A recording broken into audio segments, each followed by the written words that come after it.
Well, I think there's two potential hypotheses here.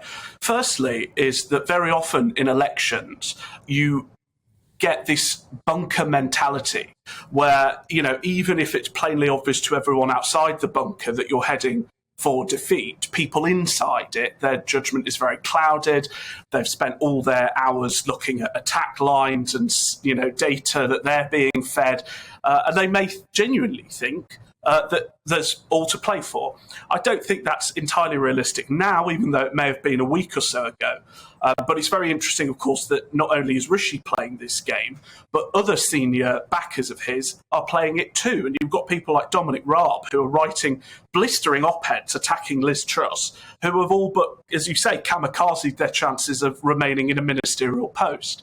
I think the other argument is that if Rishi thinks that this is all over, he also came out on top in the parliamentary stages of this race. And if he can think that, well, the economy's in the toilet, Liz Truss's prognosis on how to deal with the challenges facing the economy are all wrong, the Tories are going to lose an election in 2 years, if I can command a substantial amount of my 140 or so MP backers, as a major rival on the backbenches for the next 2 years, there may be another vacancy will arise in a couple of years.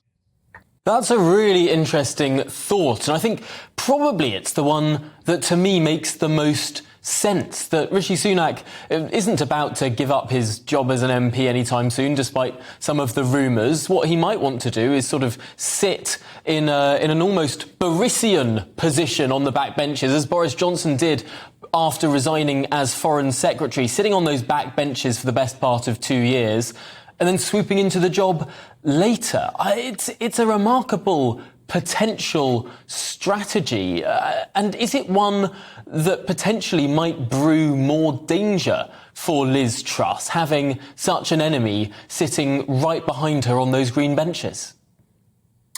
Well, the power of patronage is very strong in the Tory party. And you've got to remember that a huge number of Rishi's backers will want to get ministerial posts. So I don't doubt that dozens and dozens of them will fall in line behind the new leader once she's appointed. But you've got to remember, in Rishi's head, right, this is genuinely Liz's proposing a disaster for the country. He really does believe, and his top supporters believe, that she's going to result in people being homeless, that she's going to crash the economy, that the Tories are going to be wiped out, in a year and a half's time. So it's not unlikely that is a genuine strategy that they have in their back pockets.